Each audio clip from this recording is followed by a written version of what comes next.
Okay, I'm reading this report that it's Sierra 23, Sierra 22. I have to take a look at the report more, and I'll post it to YouTube. The article. It was some small article. Again, Revolver doing the heavy aggregation. You know, no more Drudge Report. It's about that Revolver. It's about that Discern Report. Another one that I found, Slay News. For all of the badly named, just the news, things like that. Slay is a good one because it's just funny. I don't know why it sticks. It does stick. So what they were bringing up was that the FBI now is going out of its way to hire to turn to the left, so to be favorable to liberals and the left and their view of things, of how the world should work, rather than a conservative standard of something that would be like a hierarchy of performance and ability. I want to make sure to get into that whole thing of how almost all elite organizations that you absolutely have to accomplish the goal or you'll die are usually made up not of, like Yankee whites. They're made up of Southern, like farm boy whites. So why you get this from, that says everything about what Antifa and a lot of liberals really are. They're horribly afraid of real, rural, tough white people. They're deathly afraid of them. Even though these are people who are the most likely to engage in self-sacrificial work that for their society. Without those white guys dying in war, there is not war. There aren't the soldiers.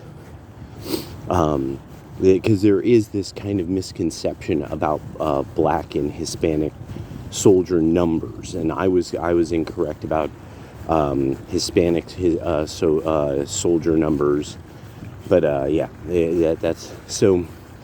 This report about the FBI is showing one of the things that happened is these people start bragging about their mental defectiveness, about all the shit they have to be on therapy for, in trying to join the FBI or having joined the FBI. And it's because they want to make sure they have like a diverse community of mental defectives. This is amazing now that this is what we're seeing, that this is like, to get the outcomes that Democrats want, you have to have people who can't do the job doing, you have to ruin it. You have to ruin everything. But one of the most interesting things about this is this idea then, obviously people with mental problems thought they should be in the FBI, or this wouldn't have even happened. I was walking through this and I'm like, no. Who would have thought mentally defective people should be in the FBI? The mentally defective. Bam. They're thinking I'm doing fine. I'm a nut job and I'm in the FBI. And now, because of what we know, like from Edward Dutton's work and HBD and other and evolutionary psychology that we know, nut job genes look for other nut jobs, like how to us lots of animals look the same, but they know their own. Well, so that's it. So the FBI is now being infiltrated by nutters, by literal nutters, who are trying to make it policy to hire other nutters.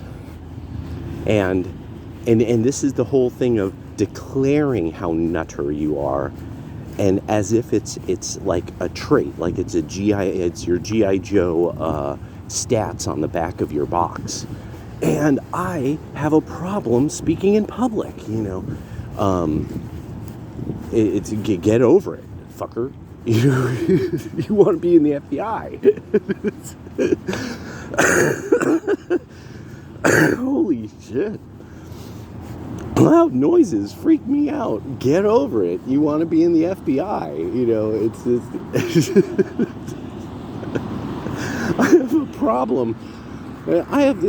I'm seeking therapy because I don't understand how much time is passing when they get a better watch. Don't worry, the FBI will pay for it. Oh, God. Oh, defectives. Fucking defectives. I just think about it now like when I realize, no. Donovan, see how spun up you got over that?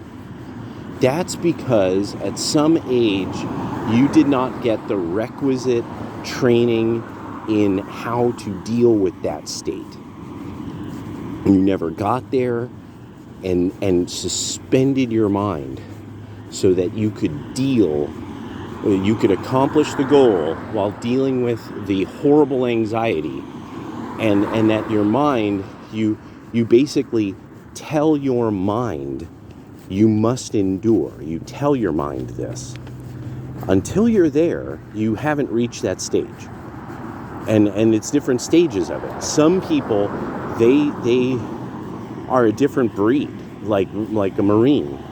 Marines are a rare group of people. It is extremely difficult to become a Marine.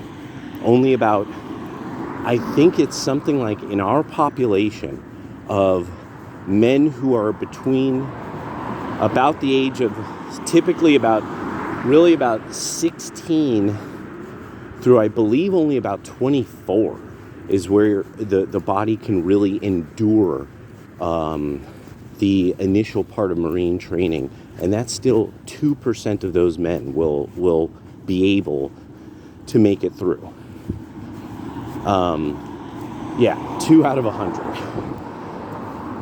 So it's really, there's a reason for this. Not everybody's supposed to be a Marine. I actually really had to do that. I think a lot of people who are Gen X, we had this problem with this.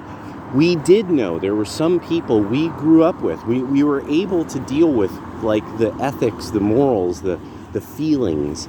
I can't do that. Donovan can't rescue somebody out of the water. My swimming ability has always been terrible. I've never been good at swimming. It's one of these things that it's the way that I conduct myself through the water. Somebody actually coached me on, okay, think of doing this. And as I did that, it improved. It was very difficult. It was very, very difficult to make my mind do that. And then I realized, why.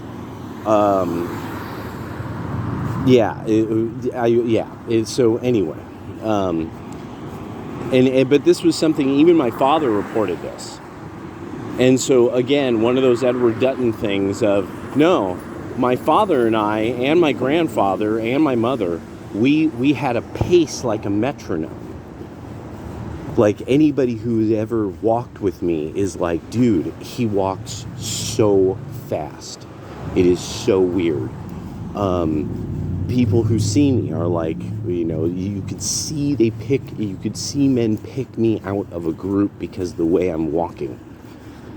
You could see, I'll alarm people. That's one of the things I kind of think is sort of funny sometimes about cops and veterans and undercovers, is that I'll be walking and their eyes will dart toward me because of the way that I walk.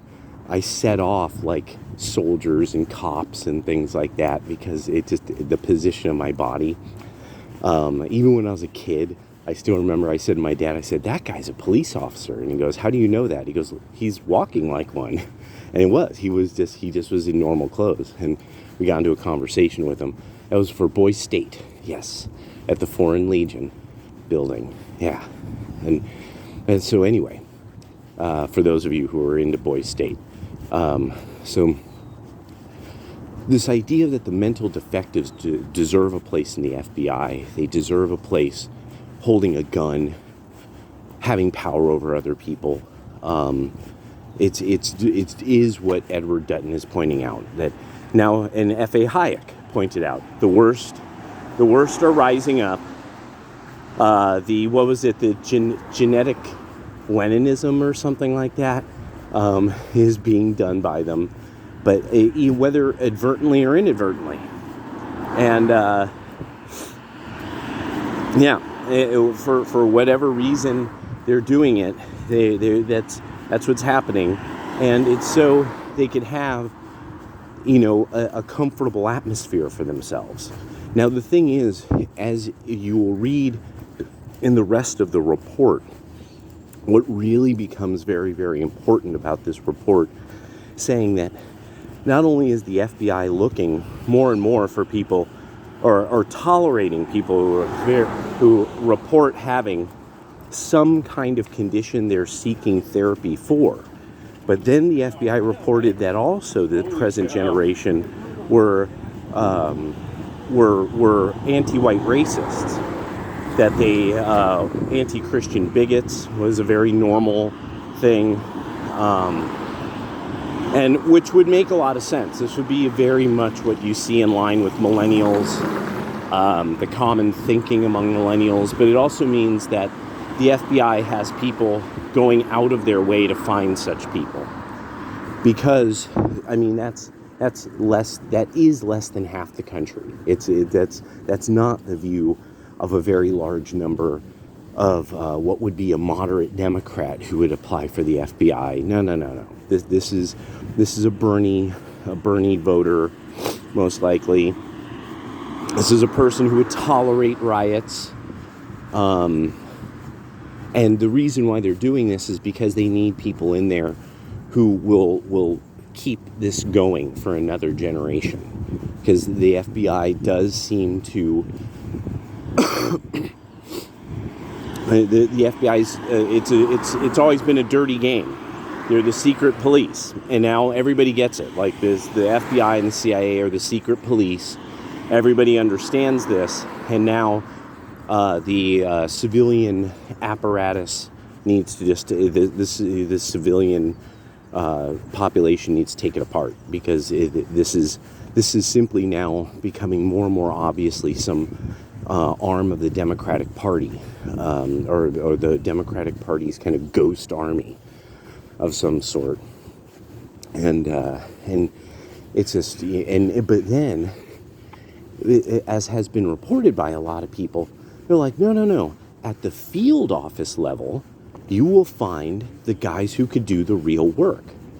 At the field office level, it's actually a very effective organization. It's the bunch who are in D.C.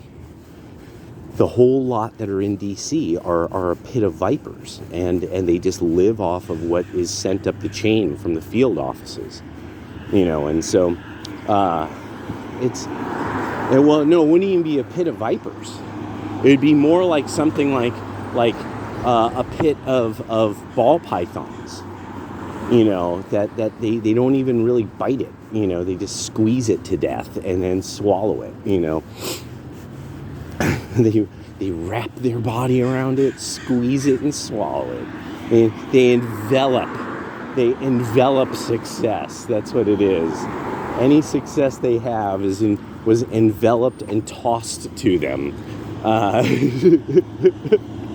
There we go. There's the Washington D.C. Department of Justice FBI story. And scene. So yeah, that's just something I was rolling around in my head. This is also obviously the case. This has obviously long been the case with something like public school teachers. That these are people who are like, but you see, young people need to be exposed to people that are so uncomfortable all the time with everything. They sometimes just say bald-faced lies and just claim it's science. I'm a teacher and this is science. it doesn't matter that, we're not really people who are keeping up on our field of knowledge. It doesn't matter that evolutionary psychology has blown away almost every single idea that liberals ever had, that the genomics industry is backing it up with more and more and more raw data on how genetics determine behavior. No. I'm a person I'm an idea person. That's why I'm a teacher. Oh yeah, dog. Pinoy Pride. Yeah. Look at that. And in Eugene, Oregon, yeah. Oh, he's got a Pinoy Pride thing on. Yeah, go Pinoys. And you don't really see that much. I'm glad the Filipinos are starting to really come into theirs. That they're like, nah, we're dope. A lot of you need to recognize. I really love that. Like, especially the women. That the women are now like, yeah, I'm going to marry one of your men. Fuck you. It's so hilarious. Like, I can marry one of my men, but instead, I think I'll take one of yours. Fuck you. Do you see how well we dance? Do you understand how well we fight? We know. Because, you see, you dance with our women. And when you learn martial arts, you come to our martial arts schools. Pinoy Pride. Have pride. Don't try to change into another people. Be you. I mean, really. Like, I grew up around Filipinos, and I'm totally a rice king. Totally. So much. I even think about those kind of the flair I had. I'm like, yeah, I didn't dress kind of like the way most black people did, but it did kind of make a bit of sense if being that I was around Filipinos. But yeah, that was then. This is now. Anyway, so yeah, this whole concept now of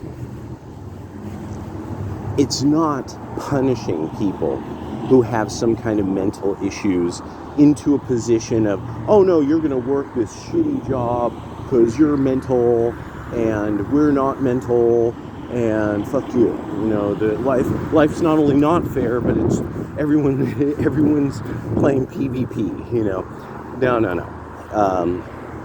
It really is more of this thing of, why would you be happy as an FBI agent if you're mentally defective or deficient or ill, constantly requiring therapy, and that you might encounter, you're going to be dealing with some of the worst of the worst. Why would you want to do that to yourself? If you already have some kind of troubles, why would you want to do that to yourself? And then the FBI, it's like, why would you want to put somebody through that? If they already need counseling, they already need therapy, why would you hire them in an organization that fights the worst criminals in the world, so that these people who are already mentally having troubles are then exposed to the worst criminal behavior in human society? Like, it's like, it doesn't make sense. It makes no sense at all. And it's obvious that it's like, no, this is just people who want to once again, they just want to ruin an organization for the sake of ruining it, because they can't, and so then I started thinking about that a few days ago. If you were a professional and you're looking at the numbers and you're sitting there with donors, they go, how do we fix this brand? What's the brand? The Democratic Party. What do you tell them? What do you tell them? Okay, your customers want this. This is what you're giving them. So, no, they're obviously not really doing that. It really has to be understood. They're obviously, that's weird. I wonder if that explains that. They're obviously, it's not an issue of your constituents want this, you've been providing this, they're not happy, here's the evidence. That's not happening. Nobody's doing that. So and a lot of Democrats need to kind of get that about what must be happening within their own party. That they are not having a conversation of the people who vote for you want this. You aren't doing that. Please provide them this this service, please. Please, bring back that model of democratic policy, and namely, because they've lost the kind of guys who would be. They've lost the guys who own the contracting firms. So it's not just that they lost the contractors. So, you get this professional, he's advising the Democrats. You've lost the men who own the contracting firms. This is no good. Because at some point, if you lose both the contractors and the boss, now you fucked up. And that's all that can be said. So you have to now come up with something that would greatly reverse that situation. That conversation is not happening within the Democratic Party, quite obviously. They are not willing, they do not have people who are, this is this person representing this. There is no group of Democrats going up against the fundamentally Democratic Donald Trump. There's nobody who's taking the party and spanking it. Where Donald Trump has spanked the fucking party. He's literally kicked everybody off the top of the hill. He has beaten everybody up. There's no way around this. A lot of people just need to start accepting, you wanted to talk a bunch of shit and you just kept getting hit. And so now it's time to start accepting, no, you're going to deal with the Trumpster because you don't have an option. What you need to come up with whatever you're going to come up with. And your team's not united on that. You don't even have what looks like a real team. That everybody's on kind of their own agenda, doing whatever they kind of want, floating around the field. Yeah. And then it's maybe because one group is a little more mentally there, is in the game a bit more. This is what they do. They said, we're going to be playing this game, so they showed up to play the game, and then there's the team that's just kind of wandering around the field with little kind of groups and cliques that won't listen to each other. And that's totally changed with the right. The working class right now run it. They run the party. So, and everybody gets this. It's the return of the hard hats. The hard hats are back. But now it's even beyond that. There are no other hard hats. There is no, the liberal working class, the leftist working class. This isn't a large enough group in any field outside of low professionals who might be mentally ill, like school teachers, journalists, government apparatchiks, and such like. So, and there's only so many people. Remember now, everyone's figuring out, all these TPS reports are always littered with mental illness. Maybe we should just have an AI do it. But AIs will not be able to tile roofs because there aren't robots that can do that. And I know people are like, oh, but there will be, but it will still take a human to set the robot up. And it's just simply because robotics aren't that advanced yet, and they won't be for a very long time. Because we can't build the economy of scale in constructing artificial muscle. Because at some point, there's nothing we can do about it. You need artificial muscles, and it's because of space. You need something equivalent to the myofibril. I'm going a little far afield now. Later.